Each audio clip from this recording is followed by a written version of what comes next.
जब भी आप ब्रज में भ्रमण करने के लिए आओगे तो कान्हा जी की लीलाओं का ही आनंद लोगे, क्योंकि कान्हा की लीलाएं तो अनंत हैं। कहते हैं ना, हरि रूप अनंत हरि कथा अनंता।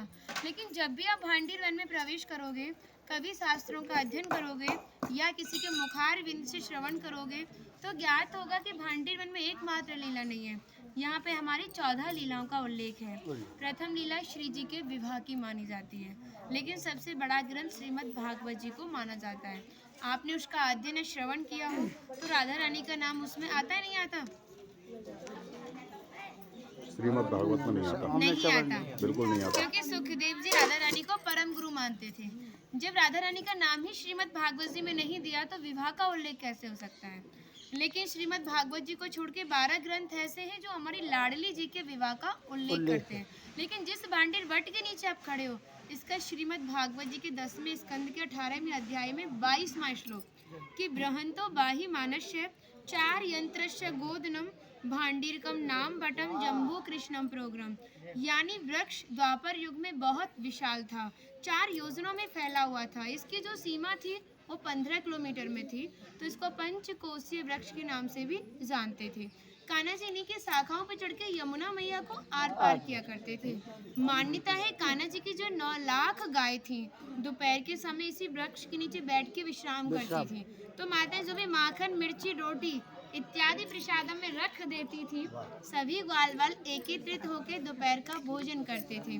और भांडीर वन में सबसे बड़ा विशेष फल इसी प्रसादी का बताया गया है, क्योंकि आप कभी किसी विवाह में जाते हैं तो बिना अन्न प्रसादी के नहीं आते। आप तो लाडली जी के विवाह स्थल ही आए हो। यहाँ पर जो दुर्वासा मुनि थे, जो दूब घास होती है उसी का रसपान करते थे। ब्रज की गोपियों ने इसी वट वृक्ष के नीचे उनको 56 प्रकार के व्यंजन खिलाए थे। यहाँ पर राधा कृष्ण में मल्ल युद्ध हुआ था, उसमें ये तय था कि जो भी हारेगा उसको भंडारा करना होगा।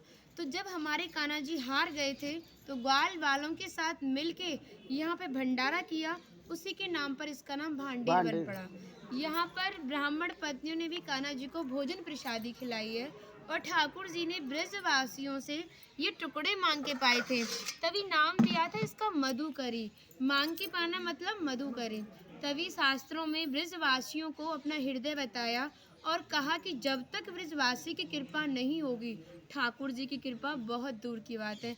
यानी सर्वप्रथम ब्रजवासी की कृपा होना बहुत ज़रूरी है, जब ही हमारे ठाकुर जी हमारे ऊपर कृपा करते हैं। हमारी राधा रानी ने स्कंद पुराण में इस स्थान के बारे में ये कहा था कि जो भी गुप्त वृंदावन आएगा वो मोक्ष को प्राप्त होगा।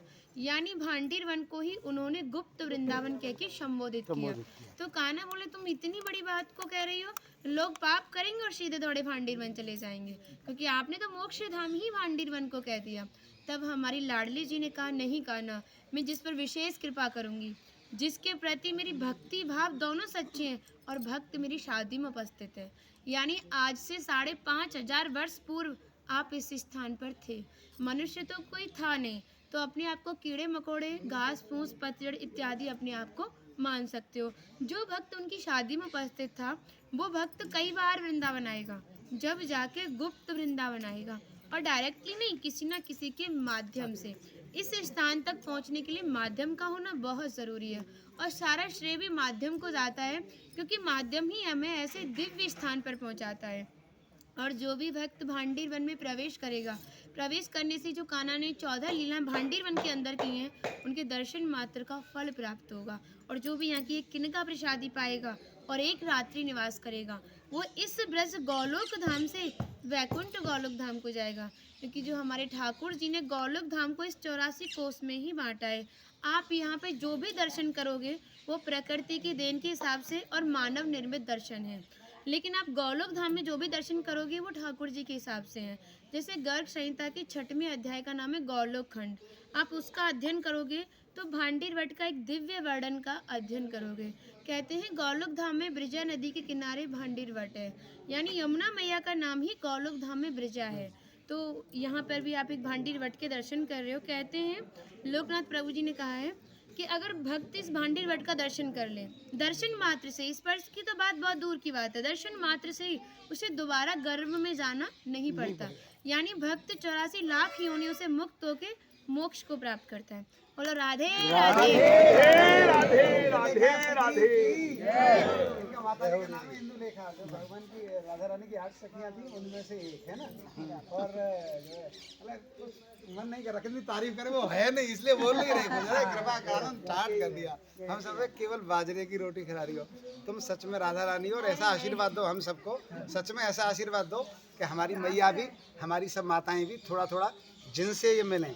देखिए भक्ति का स्तर है, एक इतना बड़ा एक इतना है, तो इनको जो इनसे छोटी भक्ति में ने, ये भी उनको कुछ ऐसी बातें बता के भगवान की ओर आकर्षित करें। सबको ऐसा आशीर्वाद दो। आप ब्रजवासी हो इसलिए सक्षम हो, दे बहुत सकती भक्ति हो। बढ़े और ब्रज में वास मिले। कहने